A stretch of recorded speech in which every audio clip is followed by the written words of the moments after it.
Yes, that's always good. All right, let's get started. I want to welcome everybody to the International Conversations on Environmental Health Equity through the lens of architecture and urban design. This is a conversation series hosted by the AIA in Pittsburgh in collaboration with the Pittsburgh platform. My name is Schuur. I'm an architect born and raised in the Netherlands, having lived in New York and now in Sweden, and I will be the moderator of today's conversation. For us, environmental health equity is, to put it really simply, is the equal right for everyone to be able to live in a healthy environment. I met Dan Cirilli here in Stockholm last week. He is the Special Advisor for Climate and Sustainability at the Columbia University. And he's a former advisor of the Mayor's Office in New York City. And he addressed it so strikingly as he told when he was mapping New York's social economically challenged communities, New York's heat island impact, levels of air pollution, you always end up drawing exactly the same map. And that really shows that the social economically challenged communities, they find themselves very often in the unhealthiest areas of the city. Today we will discuss what architecture and urban design can do to improve the quality of the living environment. And in today's discussion, we welcome architects and landscape architects from Pittsburgh and Sweden to discuss what space and the design of space can do to provide and improve our living environment. The participants will present themselves in a short presentation of 3 minutes, 20 seconds a slide, 9 slides in total, followed by the conversation. We'll leave some time at the end of the conversation for questions from the audience that you can, during the conversation, drop in the chat. And then I think we're all set. I welcome Linda, Brent, Johanna, and Nina to the conversation. And let's start with you, Linda, in presenting yourself in a small presentation. Oh, thank you, Sander. Well, my name is Linda Pettersson. I'm a landscape architect at Urbio and COO, and we have offices in Stockholm and Gothenburg. Well, should we start rolling the presentation? I think so. Correctly. Well, at Urbio, we base our practice on the biophilic theory, and our goal is to introduce new types of nature into the city. We do this for our own well-being, because we as human beings benefit from having nature in close proximity. We incorporate this approach in our projects, but also in our research projects, as in Lekotoper, playotopes, where we explore how to create play environments instead of traditional playgrounds for children. Access to rich play environments are critical for the children to grow up to become well-functioning adults. And in other projects, we use objects to attract new groups of users to explore nature, like in this nature reserve, where steel structures are used to serve as portals and containers for materials that children can use to build small huts. To be able to change your environment is also important for our well-being. In self-financed idea projects, we are exploring new site typologies that allow city residents to discover new perspectives on the city's nature, where they can enjoy places that have had other uses before, such as an industrial dock. On a large scale, we create places that take care of and purify rainfall and storm water, while at the same time illustrating the water's path from when it lands on the ground to when it reaches the recipient, to create aesthetic and educational values. And on a small scale, we utilize rainwater locally, both as a resource for plants, but also to create a bustling, experiential and sensory environment for residents to enjoy in their everyday life. And the same goes for other types of elements. In our increasingly dense cities, places for nature need to serve multiple functions. They need to be accessible for people, but also provide ecosystem services, like a wall of small stones that serves purpose in the landscape, but also provides protection and habitats for insects. We also work with hospital and healthcare environments, where well-designed surroundings with biophilic elements can accelerate rehabilitation. It is proven that proximity to nature alone is positive for better public health and encourages physical activity. But it's also important to offer environments where people can move without a car and encourage more and different types of physical activity. We do this by creating places that offer challenges for many users. And this is some of the ways in which we want to bring new types of nature into the city. And I think that was my 3 minutes. Thank you. Very good. Let's move on directly to Brent. Hi, I'm Brent Houck. I'm a principal with PWWG Architects. And if we want to get rolling, we can do that. So PWWG is an architectural firm with offices in Pittsburgh and Cincinnati. Our design work's less about specific building typologies and more focused on place with 3 primary areas of focus. So it's work in the urban environment, work on campuses, and work in historic spaces, all 3 of which draw from physical, social, cultural, and historic context of place. So one common question we ask in all these places is, how do people move to, from, and throughout those places? And every year during National Bike Month, our firm holds a little internal friendly competition to encourage our staff to move in healthier ways. So this year we collectively rode 1,664 miles and recorded nearly 3.5 million steps. And as a runner, cyclist, urbanist, and data nerd myself, I really like these cycling and running heat maps that the Strava app has published. They aggregate the places where their users run or bike. They're great for determining where I might want to go, but they're also uniquely informative to the projects that we work on. So we saw the city of Pittsburgh there. Sometimes that understanding is, how people move is simply a recognition that the building may be the edge of the path rather than the path itself. This was a project that clad an electrical substation on a heavily trafficked street in Pittsburgh with runners and cyclists that are going from Oakland to Panther Hollow, and it's designed to reflect movement with a series of twisted vertical fins. Other times it's about understanding how an existing site may already be in use prior to the development. So we've been working recently on a conceptual work for a client with a large vacated historic parcel. While it's technically private land, we can see that it's actively in use by the public, even though that there's no program. So as we move forward, how can we work to overlay this understanding with proposed design solutions? It leads to discussions with the client about how we continue to encourage that health-centered activity on the site, how we can build that up, how we can engage with nature, and how these are done to serve both the private uses of the site, but also maintaining that public access. It's a project at 8th and Penn in downtown Pittsburgh. Is another example of a private development that can offer public space for good and initiate opportunities for more public space. So the project filled out the corner of a block in the cultural trust or in the cultural district, and it was designed around this mid-block connection that could connect Katz Plaza to future opportunities. And so now the Arts Festival is actually held on the other side of this, creating public space or kind of as initiated public space coming from the project here. And the sense of space is built up by a light bridge designed by an artist, Urban Reddle as well. And finally, the work that while we work to create opportunities that encourage non-vehicular movement on our projects, there's a reality that cities like Pittsburgh and Cincinnati are very car-centric. So this is the Ziegler Park Garage, but it pushes that functional necessity of the automobile parking underground, balances the need with people-centered urban space above. Great, thank you. Let's move on to Johanna.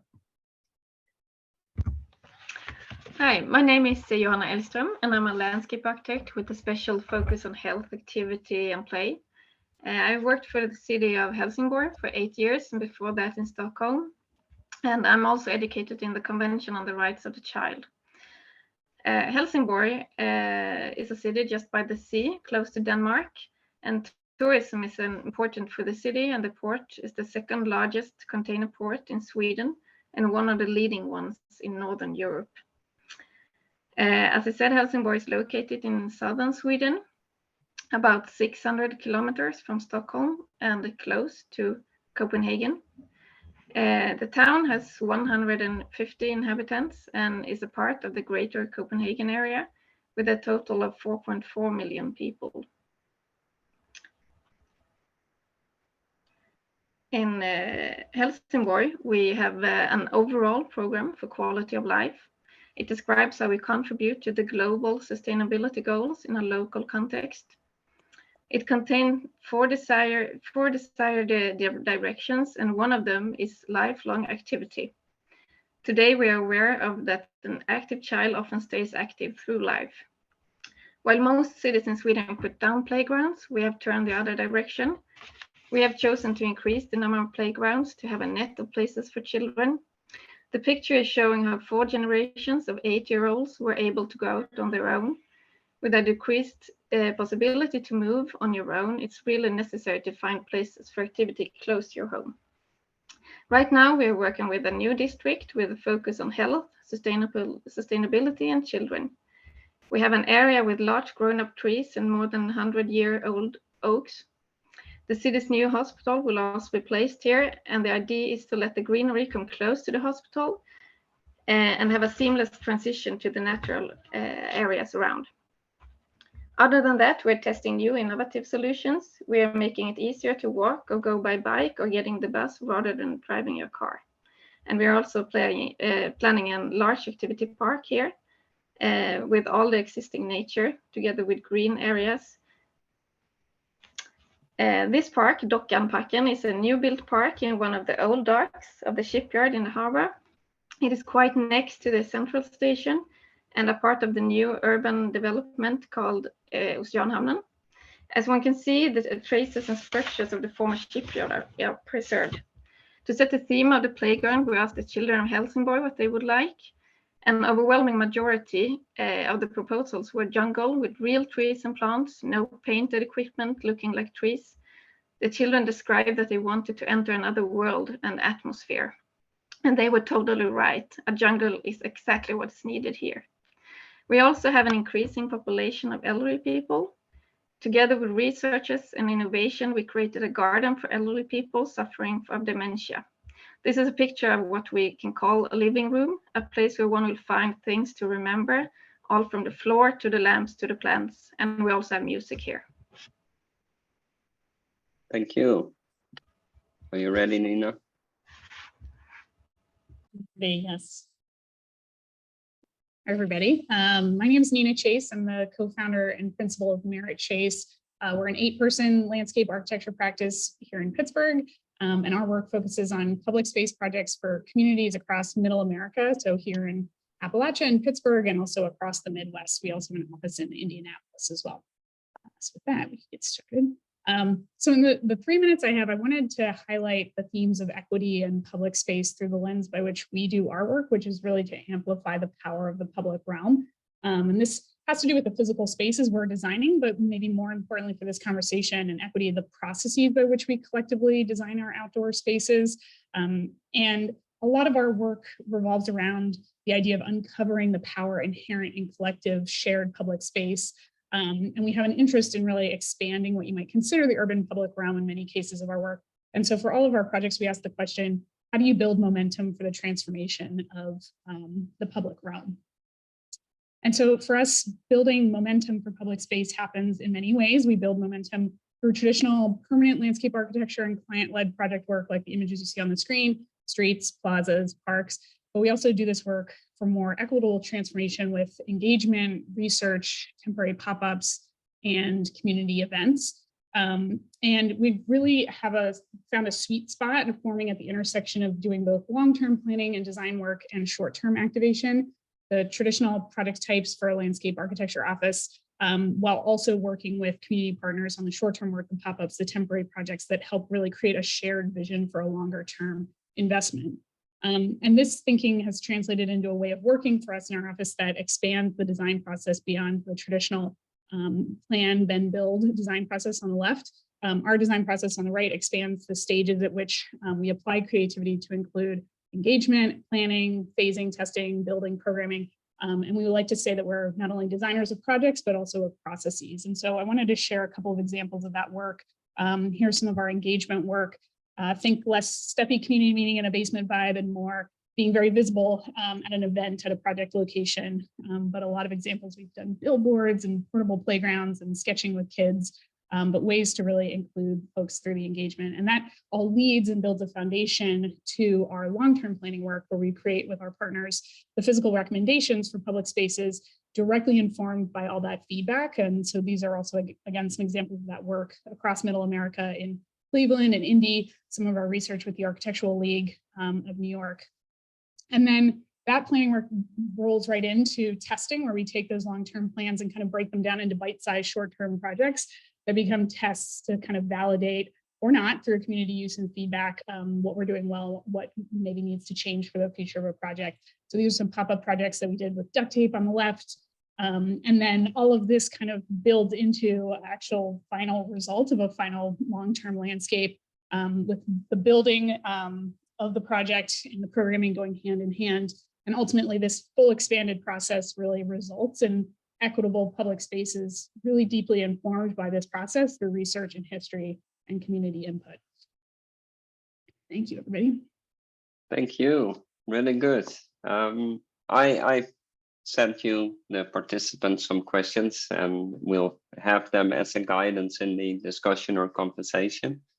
However, it is a conversation, so we really like to invite the participants to join actively and ask questions, or have a conversation with each other, as there are so many differences, as well as there are so many similarities in approaches between our cities.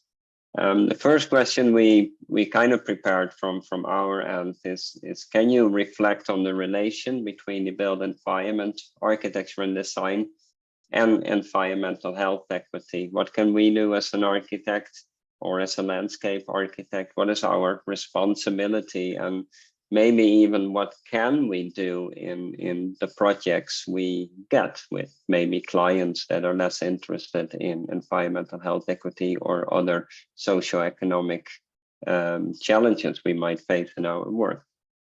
Is there anybody of you that thinks, let me go first on that one?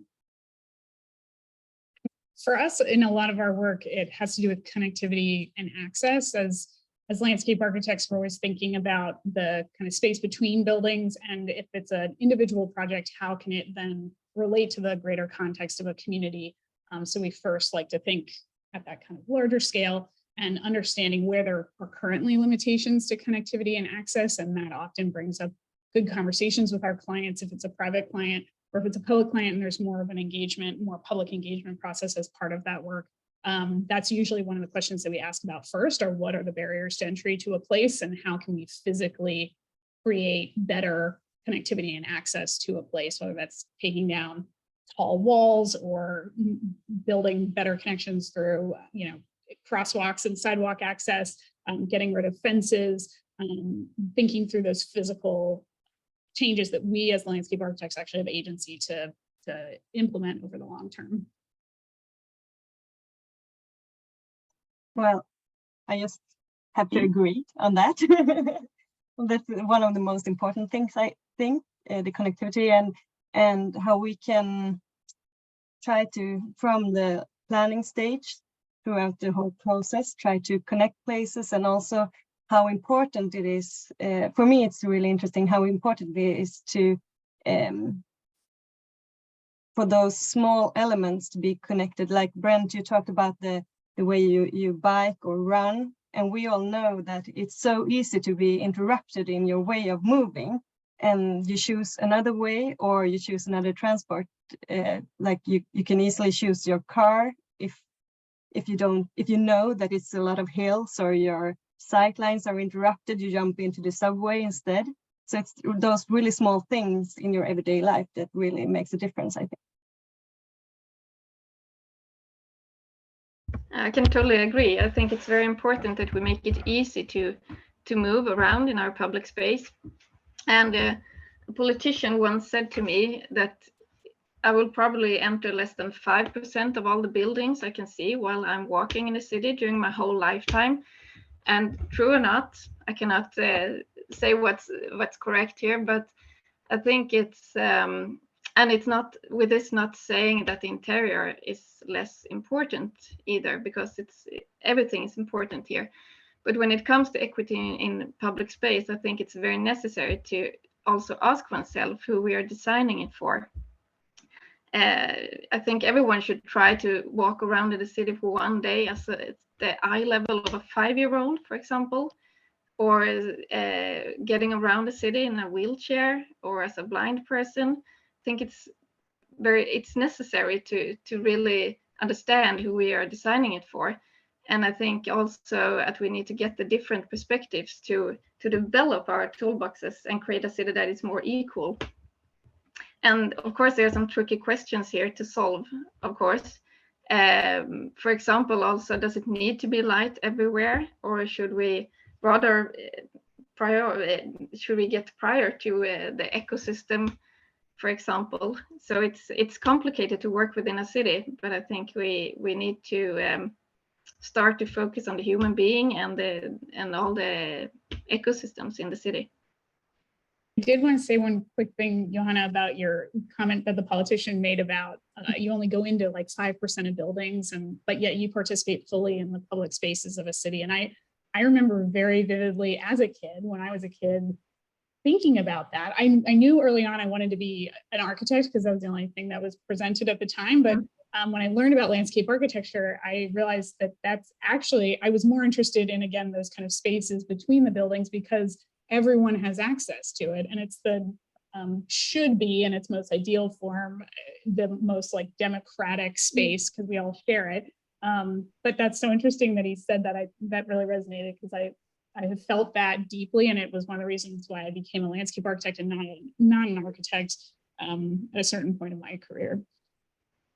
I once heard it described that basically the first floor of the building is for everybody, and everything above that is for the architects to look at, right? So, so as an architect, you know, we often pay attention to those other things, but really what's critical is what's at that ground plane, what's the thing that people are interacting with. And as the architect in this group, it's kind of it's interesting because I don't get to do the landscaping part of it. We work with partners like Nina. But how do we kind of blur those edges, in particular at the ground floor, create public and private opportunities for people to engage with each other in those spaces and engage in the environment? And, you know, and in our projects too, there's fantastic opportunity with views out of them and other things to kind of engage with those spaces that are outside of buildings. So there's equal benefit in that kind of visibility both ways. It's interesting, and I think also now I'm representing a municipality here, and I think at least in Sweden, and I can also imagine in the US, we have a very large responsibility that maybe sometimes is forgotten or not prioritized due to the market, for example. If we can sell the land expensively, sometimes that comes first rather than get the possibility to secure areas in the early planning process. But that's actually our responsibility to secure the areas, for example, parks, enough spaces, and schoolyards, so that it is possible to move easy and to walk around. But it's also required a very long strategic work that stands over all political currents and all political trends. Since as a municipality in Sweden, we work very close to the politics, so it's necessary to have like a real master plan that stands over all. Yeah. I'm curious. Oh, go ahead, Linda. No, I think that's interesting, because my experience is also that we are good in planning, do these master plans and big projects where we plan for parks, new developments, etc. But when it comes to existing parks, we tend to like take them bit by bit. Like if there are existing parks, then these development projects around them often have these detailed planning and things like that, but the existing parks aren't included. So then there's no money to restore the parks or to create areas where more people, since more people are moving in and more people are going to use the parks, then they're not good enough for all of them. It's very true. Densification is a it's difficult.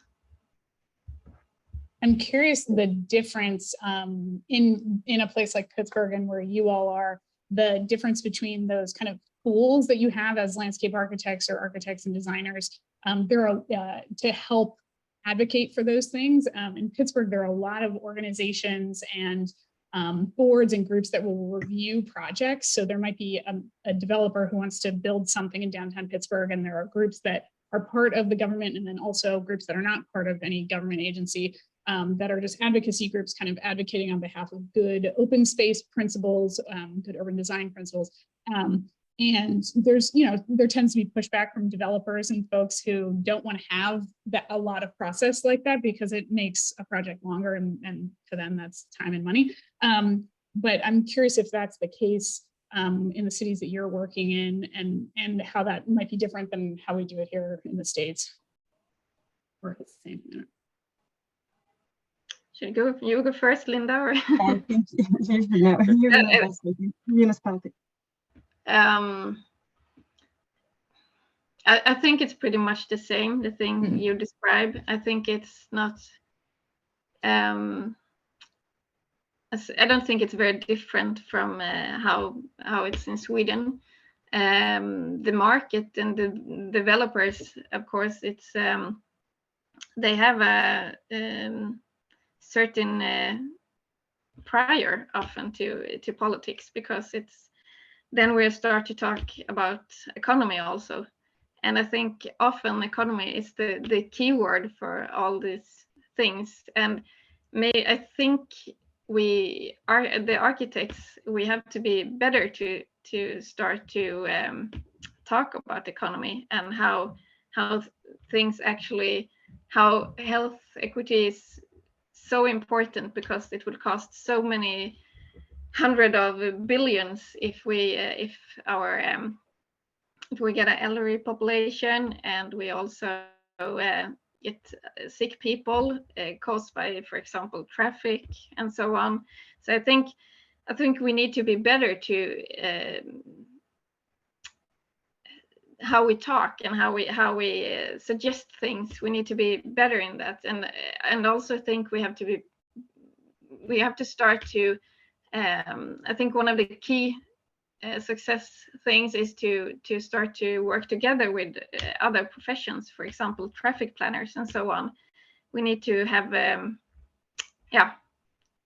Linda, it seems like you are thinking of something. No, I'm thinking about two things. I think the things you, Nina, talk about, I think that is correct for these big developing projects in Sweden as well, because then it's like these big machineries that just go on, and you have to go through this process. But then we have those smaller projects that might get under the radar, because then we don't include all these people. So I think that is like a problem we need to address. Like someone has to raise those flags. And the other thing about economy, I think that is one of the key problems or challenges, because the financing, like the money that is used to invest in these development projects doesn't come from the same source that benefits from public health investments. So I think that is like a key thing to approach as well. How do we? And I think we need to start to talk also about traffic and the effects of it, because I joined a seminar today with researchers from the University of Lund in Sweden, and they were talking about the consequences of densification according to our health, and the focus was on traffic, actually, or the cars. And I learned that one car in Sweden has an average 3 to 4 parking lots, and parking lots get more space in our city than the buildings, for example. Yeah. So we all know that it's better to go by bike or walking, but we are lazy by nature. So a lot of people of today know that a grown-up needs to move at least 30 minutes per day, but we still go by the car because it's so much easier to go by the car. And I think we are afraid of planning the car away from the streets. And I think we need to be more brave when it comes to this and talk more about the consequences for our health, because this is something that will affect us all. And not just meaning in the exercise way, but also how the noise affects us together with air pollution and particles from the asphalt. And the noise is actually the environmental thing that affects most people in Sweden. And we can see that the traffic is supposed to increase. So I think we really need to be brave and talk about the problem about the car. And I also learned today that electrical cars, they are heavier than the traditional cars. So all these particles from the asphalt, they get more with the electrical cars, which was really new for me.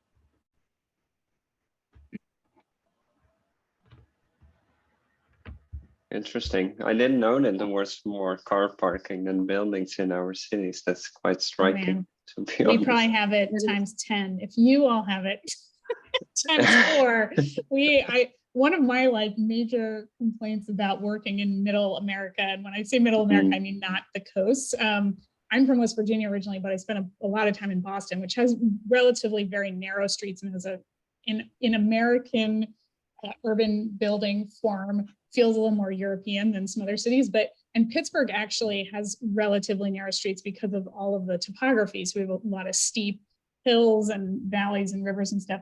But we just wrapped up a connectivity plan in Indianapolis where the car is king or queen and the roads are so wide. And what's great is that there's a lot of opportunity in our mind to narrow some of those roads and give back some of that space to people-centric space as opposed to vehicular-centric space.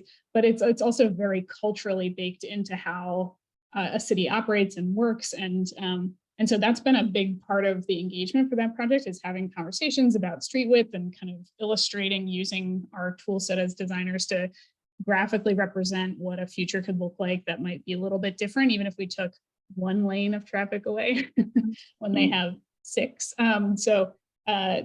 It's very much part of a lot of the work we're doing more and more, because we have a focus of our work in Middle America where there's just a lot of space and people use it for cars. Yeah.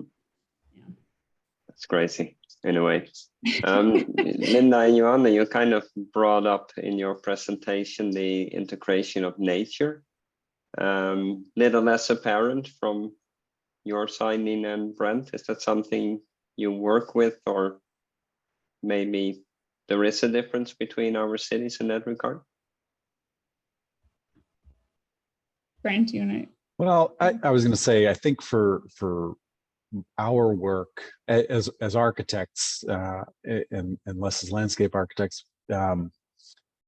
it's a little bit less of our work, and in particular, a lot of our work is infill work in the city.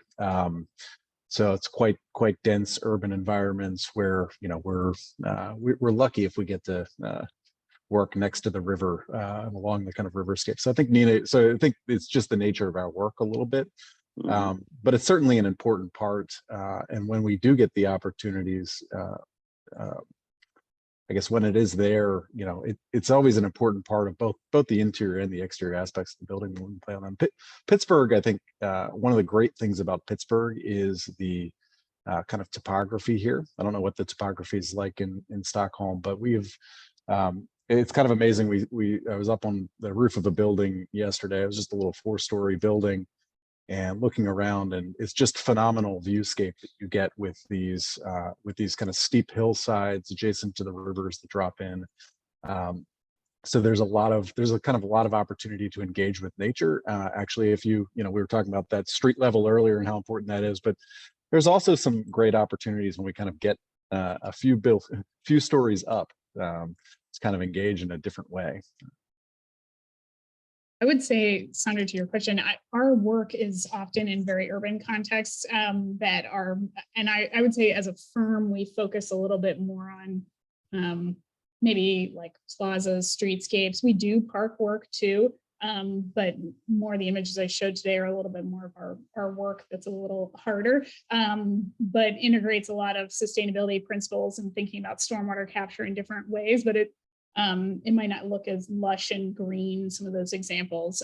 We do park master planning work and design other things that have a broader range of plant palettes. But we did actually just add up the number of trees. So we're about 5 years old as a firm, and the number of trees that we have planted. So we have more that are like in the pipeline, but have actually planted in the last 5 years. It's close to 1,000, which was kind of nice to just kind of see that number and understand that impact long term. That's not to say we haven't taken down some trees too because of projects. And so that's always for me, like the kicker is like, there's a new building, we have to take down trees and we have to, we plant more, but an old tree always is going to be better than a lot of new little spindly things. But we did just count those up, which was kind of nice. That's an exercise in our office. Talking about taking out trees, it's kind of amazing with the hillsides that we have. If you look at photos of the, early part of the 20th century in Pittsburgh, Yeah. the hillsides were barren, and they have been kind of stripped and used for development. And it's actually pretty optimistic how much that stuff has grown back over the years and what those vantage points are now as opposed to what they had been. So there's some optimism there, even though we're still building. Yeah, definitely. There's some incredible images of Mount Washington, which is the big hillside in Pittsburgh that overlooks downtown. We've been working on the Emerald View Park master plan and uncovered all these incredible photos of it, just completely barren. And all these women in dresses planting seedlings to it was the Garden Club of Pittsburgh. That was one of their not first, but that was one of their initiatives, was to replant the hillsides. And they're out there in their skirts planting all these trees. And today it looks like that's just how it's always been. And it was like that at one point, then completely decimated, and now it's kind of back. But yeah, it's very interesting. I think we can see a change in Sweden also when it comes to especially trees, and how we're talking about urban e-Thailand in a different way than just 5 years ago. And this project that I showed that is called Östra Ramlösa, very difficult to say in English. That's really the first time I work with that kind of large district that will be planned, and we're saving almost every tree. And we are talking about how important the shadow is. We are talking about all the ecosystem services. And I can feel really a change coming up in Sweden right now. Yeah, and we also start to more and more municipalities, and people talk about the theory of, or the practice of 3-30-300. Have you heard about it? No. What did you say, Johanna? No, I just asked if the other ones have heard that, because we are also talking a lot about the 30-300. Yeah. So you should be able to see 3 trees from your window, either from work or from home, and you should have 30% like canopies in your close environment, and then you should also have 300 maximum of 300 meters to your closest park. I'm so like looking at my window, checking how many trees. Yeah. I think that is one of the things we landscape architects in Sweden has been looking for, because finally we have something very easy to also convince the politicians why it's necessary to plant more trees and to focus on the green spaces in our areas.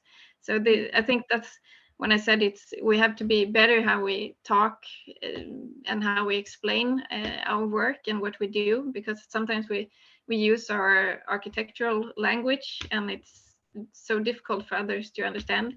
But when we use this, as Linda said, 3-30-300, it's easy for other people to remember. It's easy to get what it is. So yeah. And I also think it's easy when you can quantify things in that way. It's also, of course, a risk, because if you just achieve these numbers, you're home safe. So that's also always a backside to it. But I think it's, at least if you keep in touch with your common sense, you can use these guidelines. I think it shouldn't be like black or white, but it's a good guideline, I think, to start somewhere. You addressed a little bit in the beginning, Johanna, on engaging children. Like obviously, if you see where the world is going, now I sound like an old man. You kind of place your hope on the younger generations.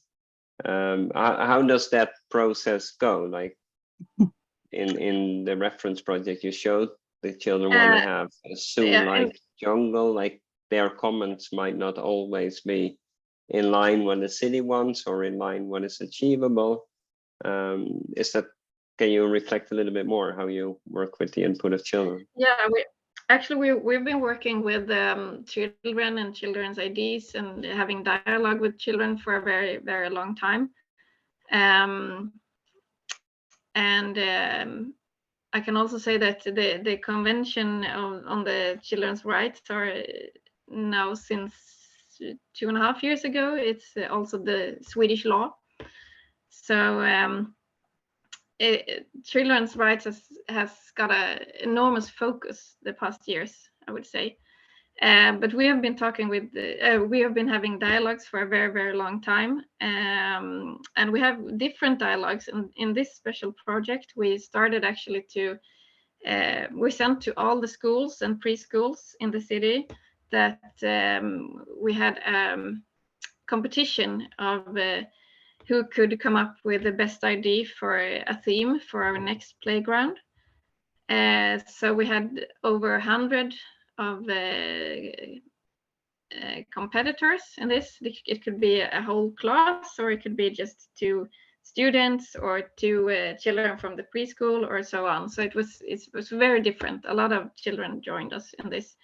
And at this example, it was in Old Harbor area close to the sea, and all of us working with it, we were starting to think in our adult way that, oh, maybe it should be something with the sea, with fishes, what's happening under the sea, and so on. But when we got the results, it was, as I said, a total majority that wanted a jungle here.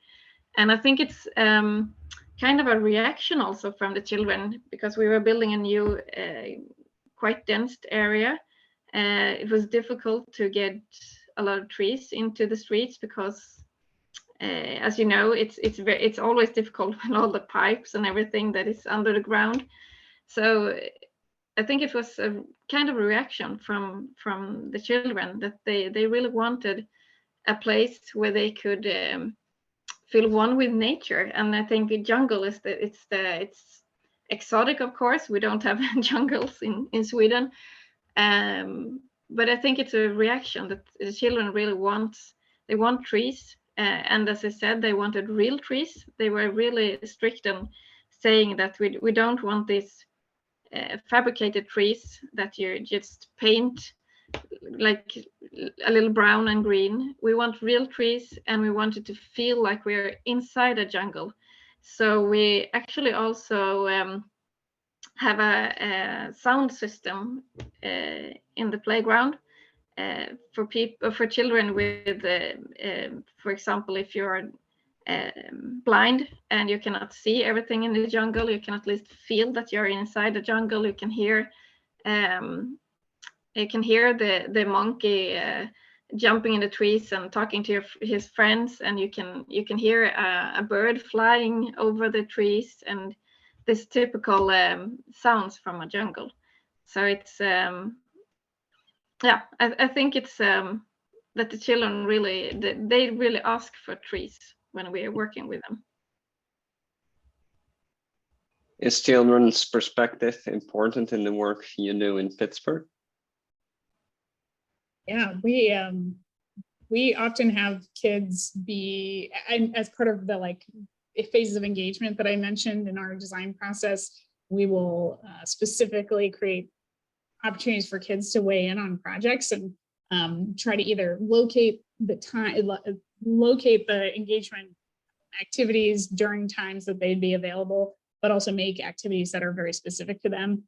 We've also designed a number of playgrounds, and so that's very specifically for kids. And so those processes are always really fun because it's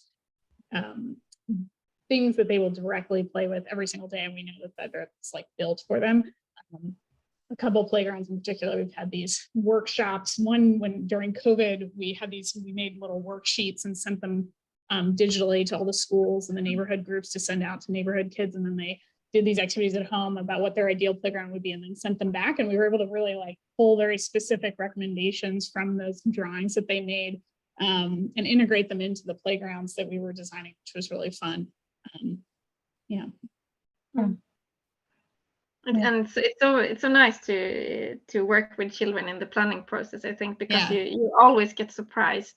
They always think in a different way. We're so used to the adult way of thinking. We have all been children, but sometimes we forget what it's like to be a child. So it's really fascinating to work with children because they have a different way to explain how they would like the city to be, for example. Yeah. I also think that is important, of course, but I also have this a bit of a red flag in that these things tend to become trendy to work with different types of groups in society. And I think if we're talking about environmental health equity, and then it's also like if you're not in one of these specific groups, you're also can be excluded from different areas or different. So I think it's really important to include children, but I think as we know that children as the adults only speak, not only, but most children and adults speak of things that they really already know, and they want things that they have seen before or know about. And we as planners and designers, it's our job to interpret these things into things that is sustainable in the future and areas that can be used for multiple user groups. I think I totally agree with you, Linda. I think it's our responsibility to interpret, as you say, what different groups says. But I also think as a municipality, it's very important to listen to all the different groups. We are not just talking to children; it's also elderly people and everyone in between, and it's different topics and so on. So I think it's necessary for us to have our ears wide open and to get things in, but then we have to interpret it and how it will continue to develop in projects. If we, let's say, move on to kind of the last question, we're ending, and the hour is ending. So I want to ask the public to place their questions in the chat so I can integrate them. It's two things I would like to, I think we had a really nice loop in a way in the connectivity, the nature, focusing on community engagement, which actually will be the topic of the conversation next time. So we have a loop there. We kind of briefly from the connection touched base on how to get people moving, kind of like a lifestyle change, which can be a challenge. I know that, you know, like you say, children, they think differently. There was an article the other day here in Sweden where somebody from the science side of things kind of said to the parents, stop wrapping your children in bubble wrap. They can go to school and they can buy. You don't need to protect them all the time. But I think like in talking about, let's say, change people to make them live healthier, you obviously can always make things more difficult for them. So they maybe leave the car at home. They make things easier, like free public transportation or what can it be. But I was just kind of reflecting on what are the biggest challenging items, problems you see in your city to kind of make that comparison between Pittsburgh and Stockholm, Helsinki. You know, what's the main challenges you see at the moment right now in your cities?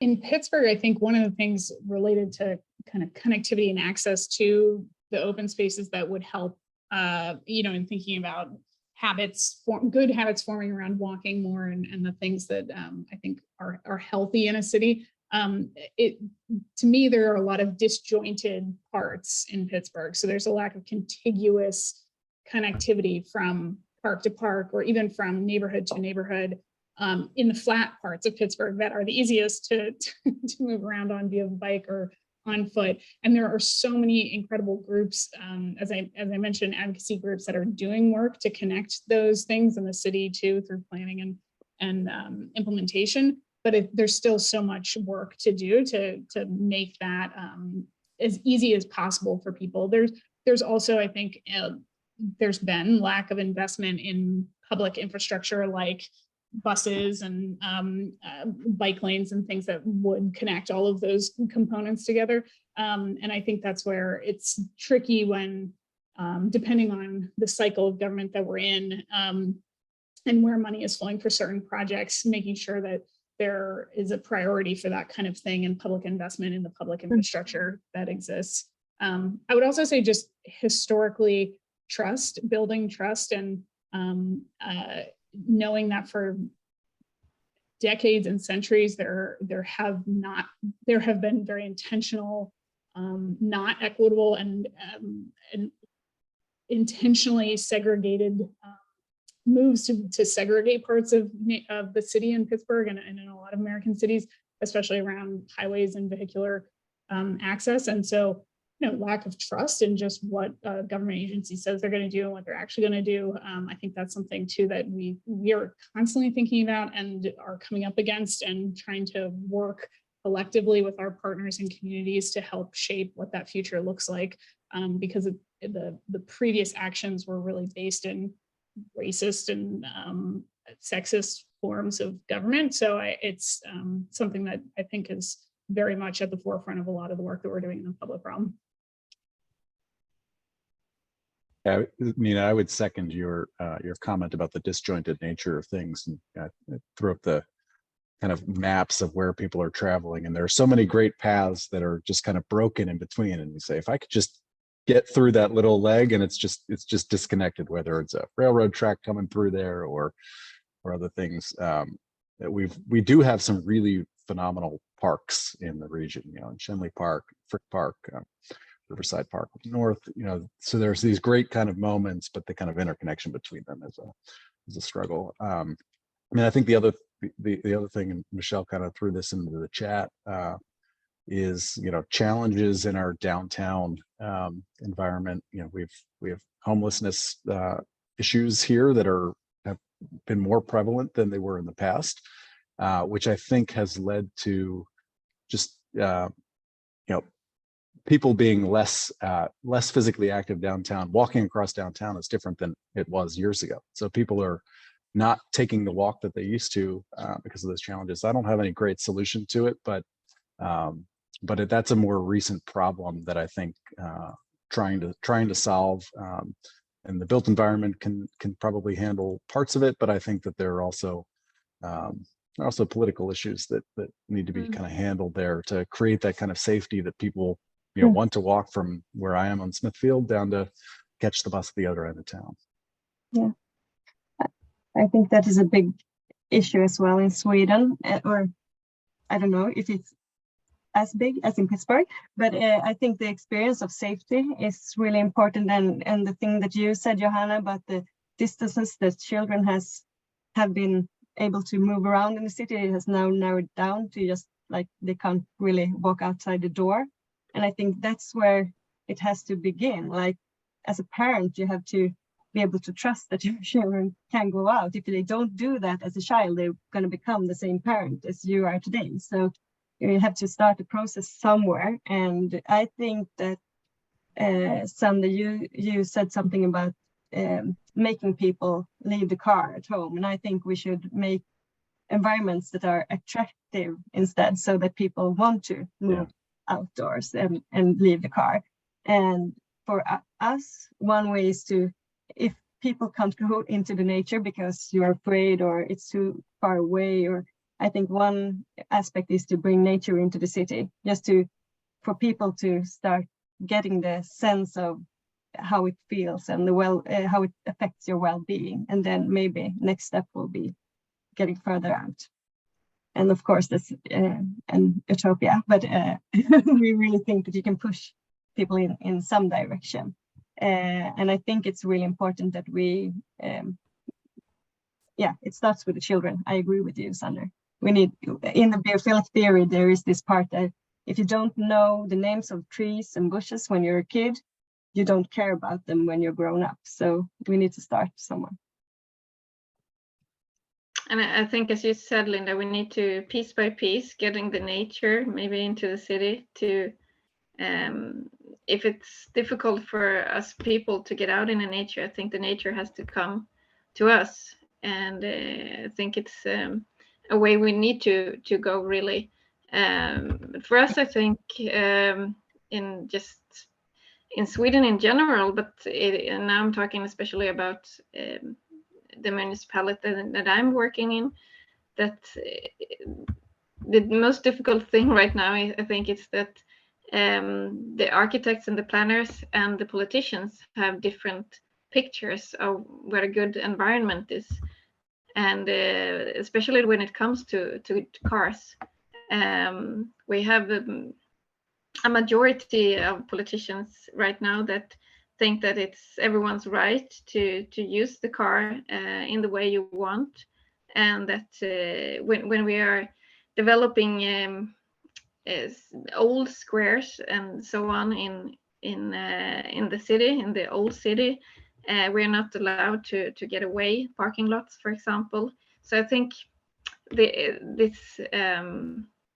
it's difficult because we have different pictures of what a good environment is right now. That is tricky. It's really tricky. Mm. It is.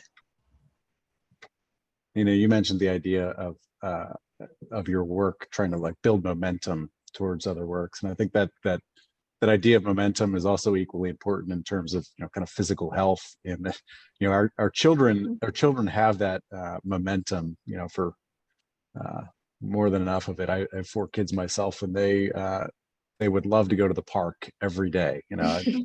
And but at some point in time, we kind of lose that momentum to get out and do those things. And so getting back in those habits and kind of encouraging some of those habits, even just, you know, it doesn't need to be creating extraordinarily challenging things, but just, you know, starting to step up those opportunities to, you know, walk from here to there, even if it's just that shorter distance, and it kind of grows into something bigger. Yeah. Yeah, and I think also to get the grown-ups to adults to move more, I think it's necessary to also work with them more playful areas to make it interesting to walk. Can you walk through a piece of art that is showing something special that attracts you, and or is it something unexpected somewhere when you walk? I think we need to make we don't have to plan everything, I think, but we have to make it interesting with like different trees you can see. Maybe we have to put some signs on every tree and saying what it is and what specific thing that is very good with that tree, or something. Just make it interesting to get out and see things. Citywide arboretum. That's very interesting. That kind of links us to the coming conversation on as said, that's partly educational as well. It will be on public engagement, but I think it's really important part that the public knows what they talk about. We discussed it earlier today as well, that architects might speak their own language, and especially when talking to children or community engagement overall, it's very important to speak their language as well, or teach them how to speak our language, or at least understand what we're working with. We only have 1 minute or 1 minute left, but you know, being at the AIA, and maybe there is some architectural landscape architect students listening in. Can you say in 1, maybe 2 sentences, like the value of design in making a more environmental healthier environment? Who would like to tackle that one in 2 sentences? I can say my recommendation is to dare, try, and do. Don't be afraid of trying. Do it in a smaller scale, and when you've tried it, just scale it up. I think we need to try, and we need to do things rather than just waiting for the perfect timing. Great. I often think our superpower as designers is that we can visualize the future with our renderings, all the drawings and images we shared today. And so for students, I think that's where we were just talking about language and kids learning about how we talk as landscape architects or others kind of learning. A picture is worth 1,000 words. So use those tools to your advantage to really show, not just talk about what we're wanting to do. And you can use that to your advantage to kind of push this conversation along. Yeah, and I also think that we need to, as designers, need to keep defending the aesthetic values that we can create in the cities. And we have the chance to like reach this environmental health equity if we use it. We use it with our, what's it called? Yeah. Expertise. We use it smartly. Wise, yeah. Wise. And I would add, and I think this came up the other week, a bit of humility though, that sometimes we can plan all we want, but it's maybe not always the best plan. And so Nina, I like your idea of testing as well. Kind of try things out, test things out, and see where they land. Know that not every solution that we come up with is the right one. Keep looking at what's out there, and how people are using the space. Prototyping sounds really good. Thank you so much. Time is up. Let's keep in touch. For everybody listening in, hope to see you, or at least welcome you at the next conversation in 2 weeks. Thank you. Thanks, everybody. Thank you. Take care. Bye.